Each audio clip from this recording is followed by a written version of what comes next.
লম্বা বিরতির পর বাংলাদেশ মাঠে ফিরছে লাল বলের পোশাকে। প্রতিপক্ষ পাকিস্তান, প্রস্তুতিতে তাই কমতি রাখা বারণ। ১ মাসের অনুশীলনে ২ ম্যাচের টেস্ট সিরিজ খেলার অপেক্ষায় টাইগাররা।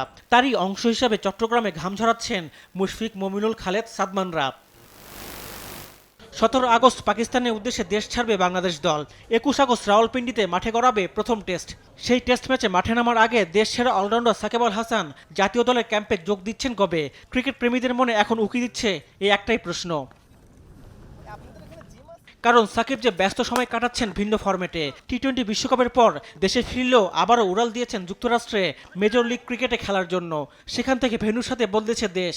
বাংলাদেশের সাবেক এই অধিনায়ক খেলছেন কানাডার গ্লোবাল টি-20-তে।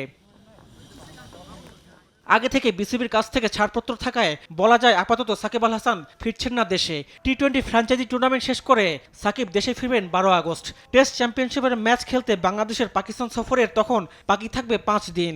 হয়তো দেশে ফিরে সেই ৫ দিন অনুশীলন করবেন সাকিব। প্রশ্নটা সেখানেই, ক্রিকেটের সর্বোচ্চ ফরম্যাটের জন্য সেই সময়টা কতটা পর্যাপ্ত সাকিবের নিজেকে তৈরি করতে। রিফাত আঞ্জুম, দেশ টিভি, স্পোর্টস ডেস্ক।